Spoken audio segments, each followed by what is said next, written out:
a navegar por la carta a los Corintios. En la carta a los Corintios empezamos a navegar. Pero no me voy a centrar en sí en la carta, por ahora, sino me voy a centrar un poquito cómo se formó la iglesia de Corinto, cómo se fue gestando y a poquito. En un contexto social muy complicado, muy difícil, como es el de hoy. Si lo comparamos con el de hoy, no dista nada mucho. Yo estuve leyendo un poquito, ya más o menos lo conocía el contexto de Corinto, lo que estaba viviendo la iglesia, lo que estaba pasando la iglesia de Corinto, que está allá en Grecia, ¿verdad? Ahí por el 52 después de Cristo, ¿verdad? Lo histórico, siempre cuando uno, es lindo cuando uno lee una carta, una epístola, ¿verdad? Esas epístolas o cartas son dirigidas a la iglesia, ¿verdad? De ese lugar. Y si uno estudia el contexto que se llama histórico de lo que están viviendo, lo que estaba pasando la iglesia, uno se da cuenta de que Pablo, en todas sus epístolas, siempre se dirigía a los problemas medulares del lugar, ¿verdad? Al problema medular. Él dirigía esas cartas para solucionar esos problemas que la iglesia estaba sufriendo, que estaba pasando en ese momento, tanto para consolar, tanto para exhortar, para animar, porque recordamos que la iglesia en su totalidad, o sea, en su orden, se desarrolló en un contexto contra Roma, contra el poder romano. Roma nunca acarició a la iglesia, siempre la condenó, ¿verdad? Hasta que posteriormente hay una batalla, pero eso para otra historia, queda para otro momento. Y Corinto, en esa época, era una ciudad dentro del Imperio Romano, ¿verdad? Conocida por su cultura, era muy culta en su momento, y su diversidad cultural, o sea, había muchas, se creían en ese momento que una cultura de un momento bastante buena, ¿no? Se mezclaba la cultura griega con la romana, ¿verdad? Y era una ciudad muy próspera comercialmente, estaba en un lugar que comercialmente tenía una influencia importante en ese lugar. Pero a su vez, como esa, población, tenía sus ciertos, había en la sociedad, la idolatría era importante, o sea, tenía su importancia, ¿verdad? Eran idólatras, tenían lo que se llama, su religión es politeísta, o sea, creían en muchos dioses. Y entre ellos había un templo con no me acuerdo cuánta cantidad de prostitutas, las cuales gobernaban ese templo y la gente adoraba, iba a sus lugares, ¿no? Era un lugar de adúlteros, de ladrones, de ávaros, de borrachos, bueno, de todo, de maldicientes, de estafadores. Era una ciudad bastante compleja y complicada, en el cual Dios usando a Pablo iba a levantar una congregación, iba a levantar una iglesia, tenía que enfrentarse a todo eso, ¿verdad? Y Dios, por supuesto, siempre con la convicción, Pablo, de que Dios, ¿verdad?, estaba con él, ¿no? Que Dios iba a hacer algo en ese lugar. Y es importante eso, Dios tenía una herramienta, y Dios usa a los hombres para que su iglesia sea levantada. Mientras estemos en esta tierra, siempre hombres van a ser los que van a guiar, ¿verdad? Guiar la congregación a través de su palabra, de la palabra de Dios, que eso es importantísimo, ¿verdad? Y en ese contexto, la iglesia se iba a desarrollar, ¿no? Una ciudad en la cual está llena de conflictos de fe, ¿bien? La cultura griega, ¿verdad? Atraía, todo eso, tenía todo en sí. Era completita en todo, ¿verdad? En cosas de la carne no faltaba nada. Ahora había que colocar los cimientos de la fe en ese lugar, ¿no? Y Dios levantó al apóstol Pablo para que pudiera, Dios lo usaba para poder desarrollarse ahí la iglesia y seguir adelante, ¿no? Era una sociedad muy compleja. Y entonces, ahí en el libro de Hechos, de Hechos, donde está la formación de la iglesia, comienza allí en el capítulo, si no me equivoco, en el capítulo 18, a partir del 1, comienza la formación. Cuando llegan, dice, después de estas cosas, Pablo salió de Atenas y fue a Corinto. O sea que él se desplazó de la misma ciudad griega a otra ciudad griega que era Corinto, ¿no? Y Pablo encontró allí a un judío llamado Aquila, natural de Ponto, dice, recién venido de Italia con Priscila su mujer, por cuanto Claudio había mandado que todos los judíos saliesen de Roma. Más o menos los corrió de Roma Ponto, y bueno, y se ejecutó. Dios hace sus, ¿cómo se dice?, sus contactos, Dios pone vidas que aún, digamos, están sirviendo y siguen adelante, ¿no? Y dice así, y como era del mismo oficio, se quedó con ellos y trabajaban juntos, pues el oficio de ellos era hacer tiendas, ¿no? Siempre hay que trabajar, y Pablo era un ejemplo de eso. Él trabajaba y hacía tiendas. Significaba que... Hola. Hola. ¿Me escucho o no? ¿Se sale? Sí, porque yo no me escuchaba. Y Pablo dice que en el 4, de allí estoy leyendo un poco la formación de esa iglesia, dice, discutía en la sinagoga todos los días de reposo y persuadía a judíos y a griegos. Pablo siempre trabajaba para poder alimentarse. Y en la vida tenemos que trabajarlo. Otra vez se habló del trabajo. Bueno, pero como siervo de Dios, Pablo era un hombre trabajador y vemos la característica de él ahí en ese lugar, ¿no? Y persuadía a los judíos y a griegos.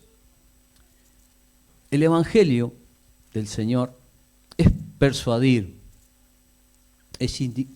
nuestra vida, persuadirnos de que hay dos caminos, un camino que va al infierno y otro que va al cielo, que va a la presencia del Señor. Y Pablo hablaba persuadiendo a judíos y a griegos, tanto a los dos, porque los judíos conocían la ley, mas no conocían a Jesucristo. Entonces él iba a la sinagoga y les hablaba de que Cristo era el Mesías resucitado, aquel que vino a salvar al mundo. Y el origen de la iglesia es cuando se predica a Jesucristo como Señor y se predica su palabra. Ellos tenían que, Pablo tenía que, y se juntaba con los otros que iban, a medida que iba predicando, vidas se iban transformando, vidas iban creyendo, vidas iban siendo transformadas por su palabra. Y en Corinto no es diferente. Y no es diferente que una iglesia, que la iglesia de acá, que la iglesia de Rocha.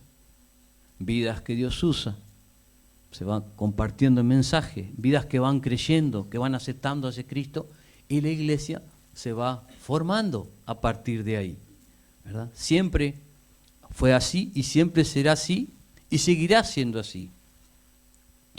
Pero también habían en ese momento oposición también. Pero seguimos leyendo. Dice, y cuando Silas y Timoteo vinieron de Macedonia, Pablo estaba entregado, dice, por entero a la predicación de la palabra, testificando a los judíos que Jesús era el Cristo, como lo dije anteriormente. Pablo estaba entregado por entero. La iglesia se forma con vidas que están entregadas por entero al Señor. Y muchas veces a la predicación de la palabra, testificando. Acá le dice a los judíos, bueno, ya sea a la ciudad, a donde esté, acá les testifica a los judíos que Jesús era el Cristo. Pero como dije anteriormente, existe oposición. Y acá en el 6 dice, pero oponiéndose y blasfemando estos, les dijo, sacudiéndose los vestidos, vuestra sangre sea sobre vuestra propia cabeza, yo limpio, desde ahora me iré a los gentiles. Pablo hace una pausa con el pueblo judío, no le predica y se va al pueblo no judío, se va a los griegos, en ese momento, en esa etapa en la cual Pablo está predicando en ese lugar, en los Corintios allí.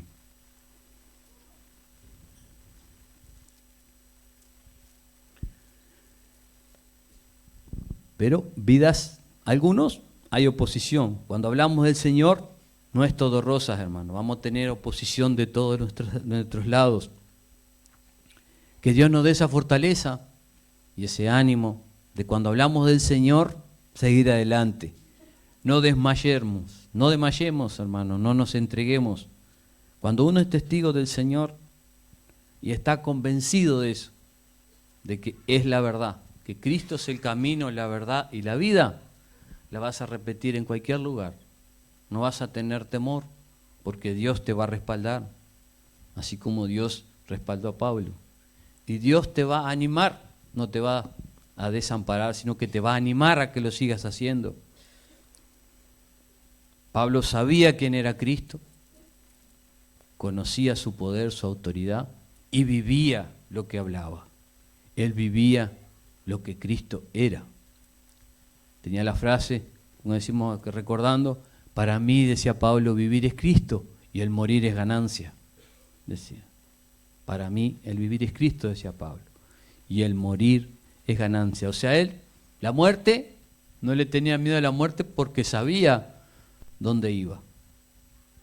Que iba a las manos del Señor, más él siempre mostró en su vida particular quién era Jesucristo realmente.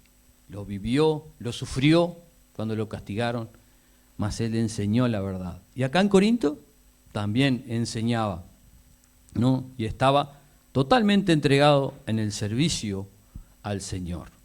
Y les enseñaba la palabra de Dios a todos aquellos que él iba, no importaba si era político, si no era político, desde los ciudadanos comunes hasta los más encumbrados, siempre él les hablaba del Señor Jesús constantemente. Estaba hablando constantemente de lo que era su palabra, ¿verdad? Constantemente le hablaba al Señor.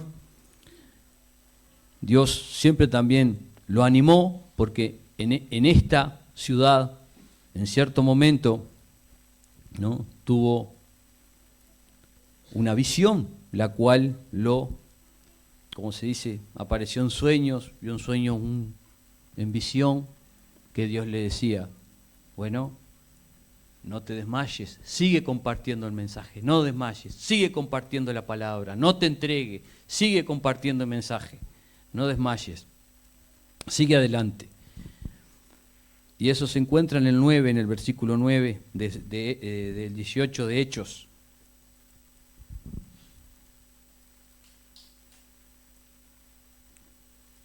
Dice allí, vamos a leerlo.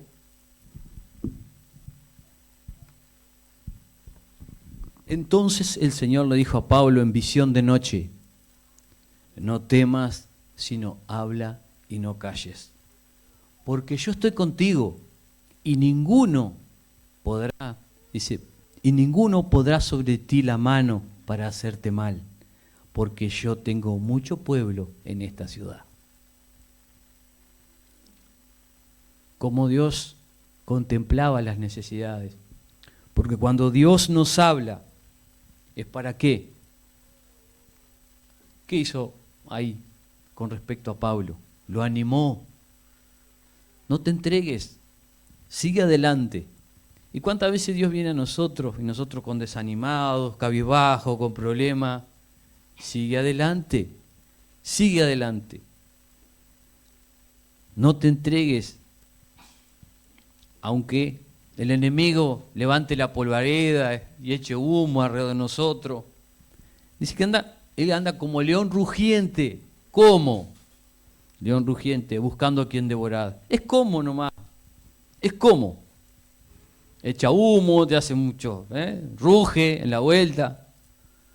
Pero no te desanime con el rugido del león. Porque es como nada más.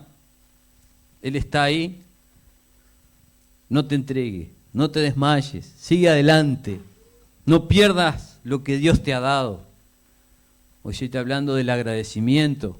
Y el comienzo del agradecimiento es la clave del éxito del cristiano. Ser agradecido. El principio. Tú tenés que comer arroz casi todos los días. Yo lo viví también, yo comía arroz casi todos los días. En un periodo, pero es un periodo. Estás pasando por necesidades espirituales, por problemas de identidad espiritual, te ves desanimado en la fe. Busca al Señor, lee la Escritura, haz tu parte y después Dios hará la suya. Haz tu parte, haz tu parte.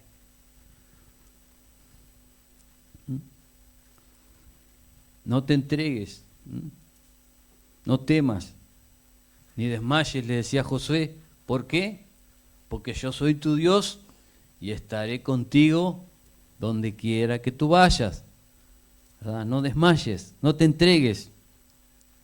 Y es una lucha de todos los días. Luchar todos los días, batallar contra nosotros mismos, contra el pecado, contra la maldad, contra el enemigo que nos rodea, contra todo. Es una batalla del día a día. Cada día tiene su propio mal, cada día tiene sus circunstancias difíciles. Entonces, en ellas tenemos que batallar. Se detuvo allí, dice, estuvo allí en Corinto 1 año y 6 meses, el 11, enseñándoles la palabra de Dios. Enseñándoles la palabra de Dios. Sin la palabra de Dios no existe iglesia. Sin la palabra de Dios estaríamos construyendo un edificio sin ladrillos. Estaríamos construyendo una casa sin cimientos. El cimiento siempre fue la palabra de Dios, siempre fue el Evangelio de Jesús, siempre fueron las buenas nuevas de Dios la que fundó la iglesia. Siempre fue ese Cristo resucitado el que funda la iglesia. Ese Cristo vivo es el que funda la iglesia. Y eso estuvo allí, en el 11, del versículo, estoy hablando del capítulo 18 de Hechos. Estoy hablando de Hechos, no de Corintios. Miré que mi idea era hacer una reseña y se me ocurrió, en particular, que el Señor me inspiró, me dijo, bueno, Señor, quiero hablar, vamos a hablar de la reseña de cómo se fundó la iglesia de Corinto. Y después se van a hablar de los sucesivos problemas que Pablo tiene que solucionar a través de la carta. ¿Se quedó claro? Entonces después cuando se empiece a desarrollar en Corintio, vamos a ver qué características tenía la iglesia, que ahí sí se van a asombrar. Esto, el dibujito animado al lado de los problemas que habían en Corinto, hermanos. Y siendo una iglesia muy próspera. En eso era una iglesia bastante próspera.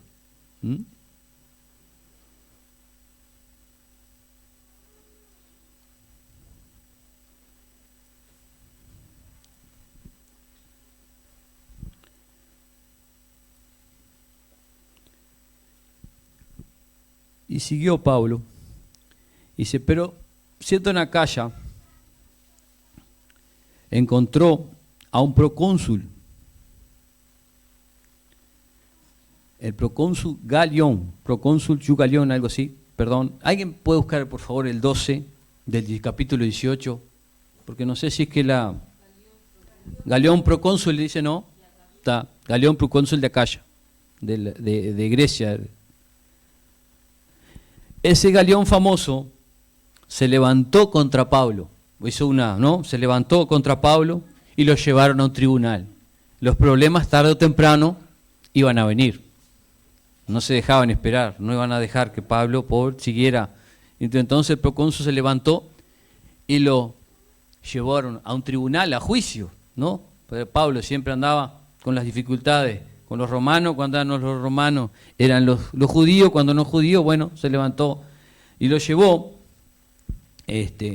a tribunal, o sea, lo llevó ante la ley. Y lo acusaron, dice, este hombre se persuade a los hombres a honrar a Dios contra la ley. Lo llevaron a juicio acusándolo de eso. Y al comenzar Pablo a hablar, Galión dijo a los judíos, dice, si fuera algún agravio o algún crimen enorme, oh judíos, dice, si fuera algún agravio o algún crimen enorme, oh judíos, conforme a derecho, los toleraría. Dice, más como, dice, nada se ha dado hecho, o sea, lo dejaron libre a Pablo, porque no había una ley que permitiera, digamos, acusarlo de esa manera. Entonces lo dejaron libre en ese momento.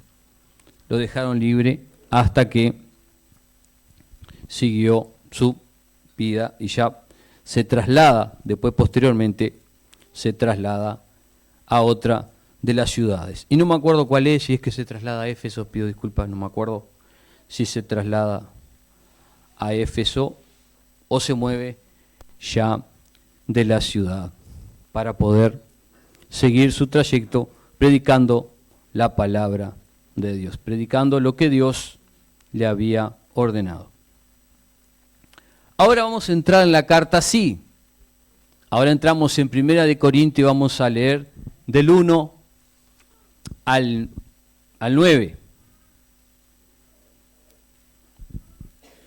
Y vamos a dar un pequeño resumen, no voy a extender mucho, pero vamos a leer del 1 al 9 de la carta. Pablo, dice la Escritura, llamado a ser apóstol de Jesucristo por la voluntad de Dios, y el hermano Sóstenes, que lo acompañó al escribir la carta, a la iglesia de Dios que está en Corinto, a los santificados en Cristo Jesús, llamados a ser santos, con todo lo que en cualquier lugar invocan el nombre de nuestro Señor Jesucristo, Señor de ellos y nuestro. Gracia y paz a vosotros, de Dios nuestro Padre y del Señor Jesucristo. Gracias doy a mi Dios. Gracias doy a mi Dios, y me fui, pido perdón que me fui lejísimo, se me fue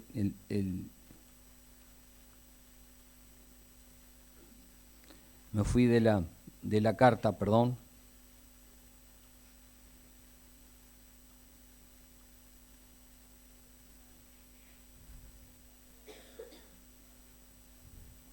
Me fui lejos.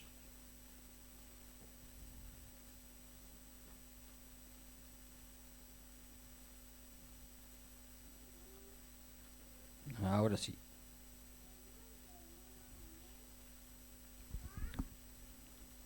Engancho en el versículo 2. A la iglesia de Dios que está en Corinto, a los santificados en Cristo Jesús, llamados a ser santos, con todos los que en cualquier lugar invocan el nombre del Señor Jesucristo, Señor Jesucristo, Señor de ellos y nuestro. Ahí se empieza a dirigir a la iglesia. Gracia y paz de Dios, gracia y paz a vosotros, de Dios nuestro Padre y del Señor Jesucristo. Gracias doy a mi Dios siempre por vosotros, por la gracia de Dios que os fue dada en Cristo Jesús, porque en todas las cosas fuisteis enriquecidos en Él, en toda palabra, en toda ciencia. Así como el testimonio acerca de Cristo ha sido confirmado en vosotros. De tal manera que nada os falta,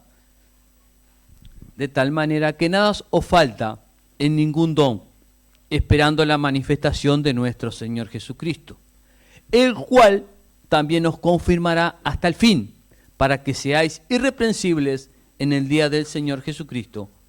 Fiel es Dios, por el cual fuiste llamados a la comunión con su Hijo Jesucristo, nuestro Señor. Él, en la introducción, declara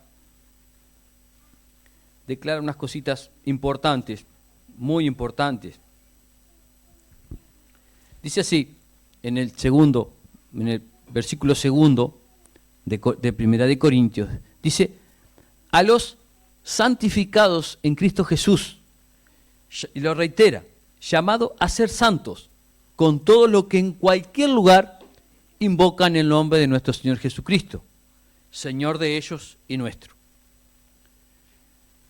La iglesia de Corinto, a pesar de sus problemas internos, que después se van a ir, los hermanos irán a ir desarrollando a medida que vamos desplazándonos por la carta, dice, a los llamados, dice, llamados a ser santos.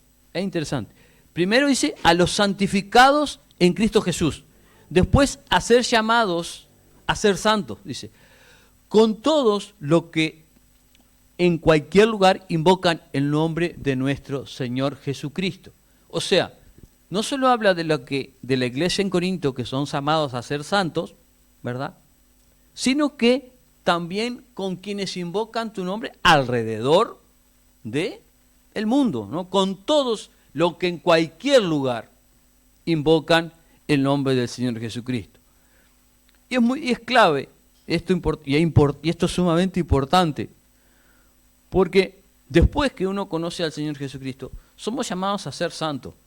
Y no estamos hablando de una imagen, ¿verdad?, de que nos beatifiquen como lo hace el catolicismo, ¿verdad?, que nos pongan una imagen y ya este es el santo Ceclano, este es el santo Mengano. Y no vayan a hacer uno conmigo, el santo Néstor no lo vayan a poner, porque a ver algún rostro por ahí se ríe. Pero hay algo importante, fuera de la broma. Dios nos llama a ser santos. ¿Y qué es santificarse en el Señor? Ahí la clave, ¿cuál es?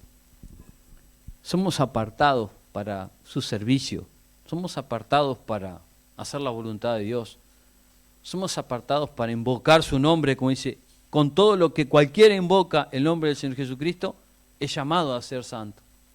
Quien le aceptó en su corazón a Jesús por primera vez, quien está en duda de aceptarlo, no lo dude, no dude en el Señor tiene planes para ti, hay que entrar en sus planes para poder entender qué es la santificación. La santificación es un proceso bastante doloroso, vamos a ser sinceros, porque es cuando Dios empieza a trabajar nuestra vida y muchas veces Él tiene que sacar lo que no sirve en nuestra vida y eso nos cuesta desamarrarnos del pecado, nos cuesta desarraigarnos del pecado, estamos muy metidos, inmersos en él y para nosotros es cosa natural, pero cuando Dios nos llama a hacer la voluntad de Dios, nos está diciendo, no, hay cosas que no sirven, hay cosas que hay que quitar, hay cosas que hay que deshacernos de ellas, porque son pesos que no nos permiten correr la carrera que tenemos por delante, como decía Pablo, dice, despojémonos del peso del pecado que nos asedia para poder correr la carrera que tenemos por delante.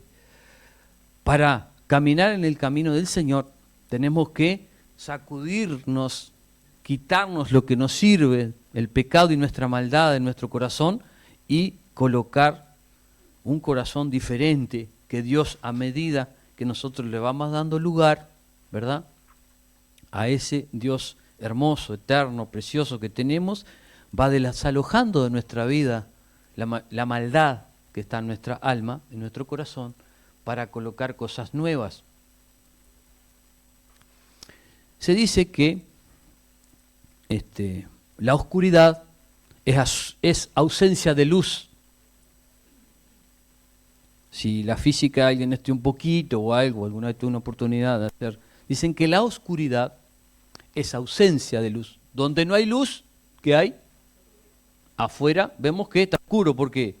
Porque no hay luz, porque la luz no tenemos acá adentro. Si ponemos un foco allí, lo iluminamos y le damos color.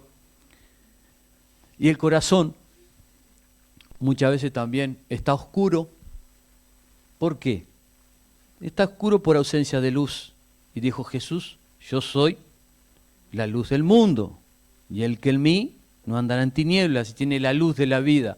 Entonces el corazón tiene que ser iluminado por el Señor para que nosotros podamos reflejar esa luz que Él nos da, esa luz hermosa que ilumina nuestro entendimiento y nos ayuda a comprender que tenemos que santificarnos para su gloria. Tenemos que santificarnos para honrarle, para alabarle, para bendecirle, para glorificarle, ¿verdad?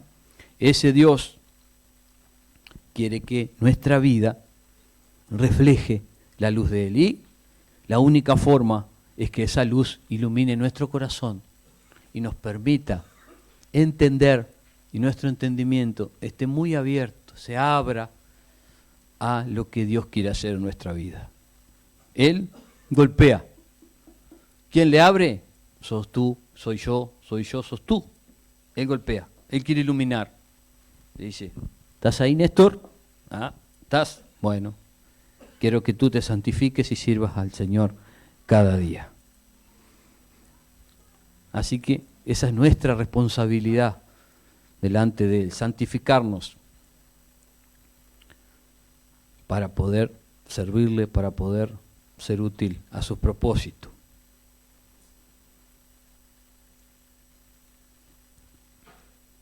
Importante. El 4, el versículo 4. Gracias doy a mi Dios siempre por vosotros, porque la gracia de Dios que os fue dada en Cristo Jesús, ¿verdad? Porque todas estas cosas las fuisteis enriquecidos en Él, en toda palabra y en toda ciencia. Gracias a Dios podemos entender esa gracia que Dios nos dio para poder comprender esa luz que Dios nos dio, que fuimos llamados y enriquecidos en Él. ¿Qué significa ser enriquecido en Él? Que Él nos enseña cómo santificarnos. Es una riqueza espiritual que Dios nos da. Pero está en nosotros buscarle, está en nosotros querer ser enriquecidos en su palabra, en su entendimiento, en su ciencia. Hay voluntad de cada una de nuestras vidas, y me coloco también, me miro a mí mismo, digo, hay en mí, digamos, ese interés propio, ¿verdad?, de querer ser enriquecido en toda palabra, entender cuando Dios nos habla, saber qué discernir entre el bien y el mal, ¿verdad? Bueno, ¿qué es lo que Dios quiere? ¿Cuál es la voluntad de Dios? ¿Qué es lo que Dios quiere para mi vida? ¿Cuáles son los propósitos que Dios tiene para mi vida? Esas preguntas muchas veces tenemos que hacernoslas delante de Él. Bueno, Dios, yo soy salvo, ¿ahora qué Dios quiere? ¿Qué quieres que haga? Como hizo cuando Pablo preguntó, ¿no? Que tuvo que estar ciego, quedó ciego, Dios lo dejó ciego para... Bueno, ¿ves? ¿No? Me has perseguido, durante mucho tiempo me has perseguido, pero ahora estás ciego. ¿Y qué hizo cuando estuvo ciego? ¿Qué le dijo a Dios? ¿Se acuerdan? ¿Alguien se acuerda? ¿Qué le dijo al Señor? ¿Qué querés que haga? ¿Qué es lo que quieres que yo haga? Lo llevó a una decisión ahí difícil, ¿verdad? Quedó ciego Pablo y bueno, el hombre que ahora estaba escribiendo la carta quedó ciego. A ver si cerramos los ojos 2 segundos, 3 segundos y te das cuenta que la única frase que yo también diría, Señor, ¿qué querés que haga? Porque quedó ciego, totalmente ciego.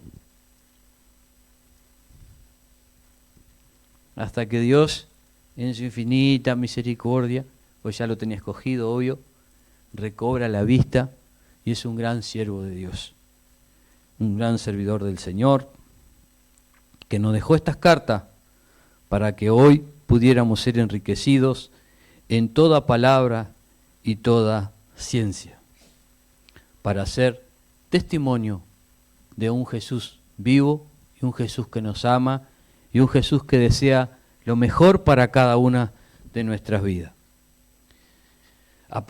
Las cartas posteriormente se irán a abrir, ya abrimos el primer capítulo, pero vendrán después, más adelante, el camino ese que indicará qué es lo que hay que corregir. Una iglesia que tenía muchos privilegios, pero así bien muchos problemas de entendimiento con lo que Dios quería para su vida. A priori después se va a ir desarrollando la carta, pero aquí queda en suspenso el resto, ¿verdad? Dios nos llamó a santificarnos y es un grave problema que tenían los corintios con la idolatría, con sus pensamientos, por sus sentimientos, lo que sentían, lo que hacían, lo que vivían. Pablo va a tener que hablar duramente en ciertos momentos a los corintios por todas las actitudes que tenían.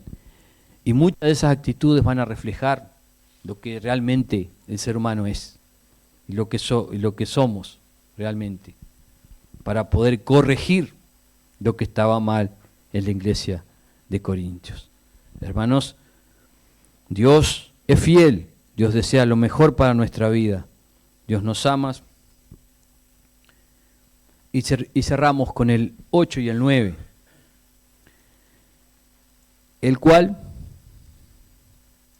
dice, también os confirmará hasta el fin, para que seáis irreprensibles en el día de nuestro Señor Jesucristo. Fiel es Dios, por el cual fuiste llamados a la comunión con su Hijo Jesucristo, nuestro Señor. Él tiene el anhelo y el deseo de que lleguemos hasta el fin, ¿verdad?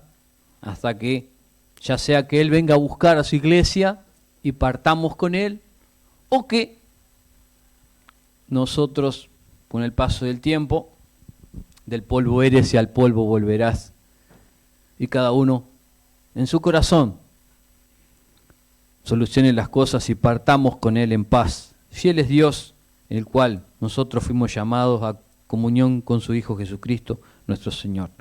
Que esa comunión se mantenga, reitero, hasta que el Señor venga a llevarnos como iglesia o humanamente partamos con Él, porque nuestros años pasan y la vida es fugaz, es un silbido. Pasamos, como tamo que dice que la vida es como tamo que arrebata el viento, o sea, fugaz, rápido. Y el joven también piense que la vida es fugaz. Sírvale al Señor hoy. Cuando joven, con su fuerza. Use su fuerza, su vitalidad para servir al Señor. Y en eso Dios estará con cada uno de sus vidas. Hermano, fiel es Dios. Y fuimos llamados a la común unión con nuestro Señor Jesucristo. No pierda. Si aprende eso, y esa comunión te llevará a la santificación. Y la santificación te va a llevar a ver la mano de Dios en cada momento de tu vida. Hermano, si quieres recordar eso, la santificación cuesta, duele, porque Dios quiere arrancar de nosotros cosas que nos sirven y a veces nos amarramos a cosas inútiles, fugaces de este mundo. Los espejitos de color están por todos lados. Tenemos que tener cuidado con eso y caminar como Dios quiere que caminemos. Y eso cuesta. Cuesta perder amistades. Cuesta pelearse con no un patrón, pero a veces un compañero de trabajo o mismo un patrón, porque quiere hacer que mientas, porque quiere hacer presionarte para que no hagas cosas que a Dios no le agradan. Eso pasa, lo viví, sé cómo es la cuestión. Cuando muchas veces la presión de arriba viene hacia nuestra vida para poder mentir. No, dile que no estoy. Entonces eso pasa, acontece. ¿Cómo decidimos? Como Dios quiere o como se nos antoja a nosotros. Ahí están las decisiones del día a día y eso cuesta.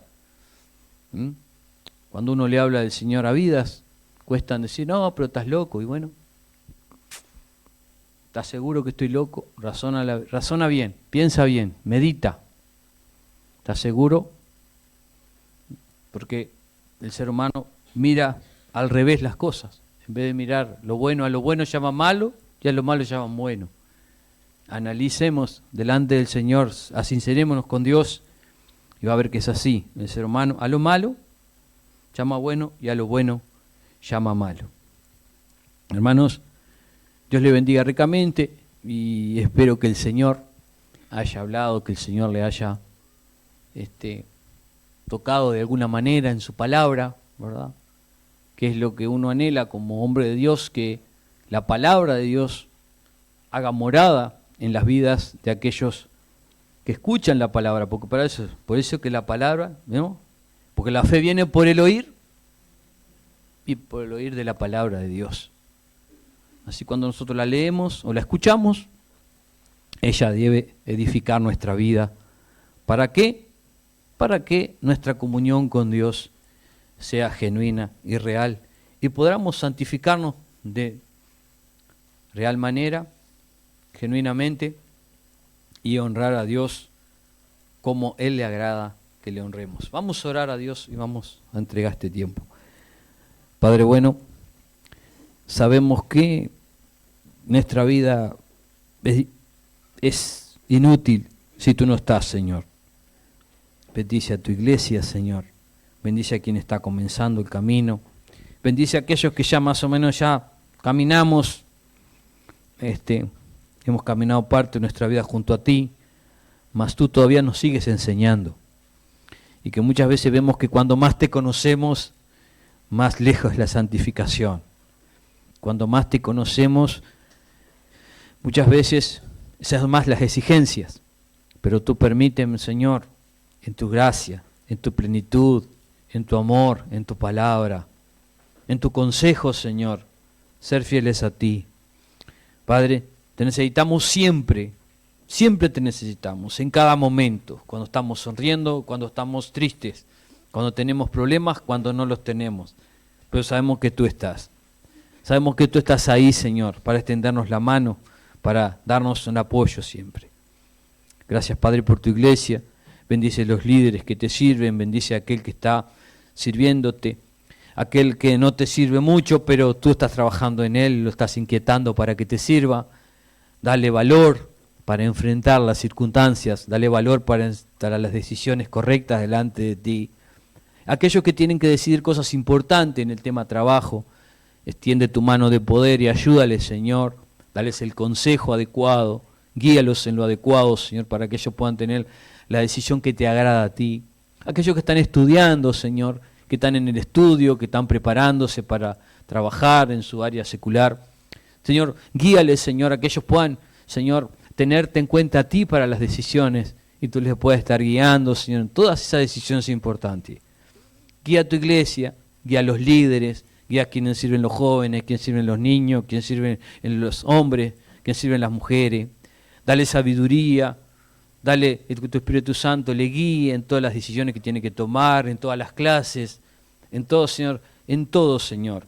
Por las finanzas de la iglesia, que podamos ser, Señor, fieles a ti en las finanzas, Padre, para que tú estés guiando tu iglesia, para que tú estés bendiciendo tu iglesia. Padre, simplemente dejamos todos en tus manos, y tú eres nuestra gloria, a ti te honramos, a ti te glorificamos, Padre.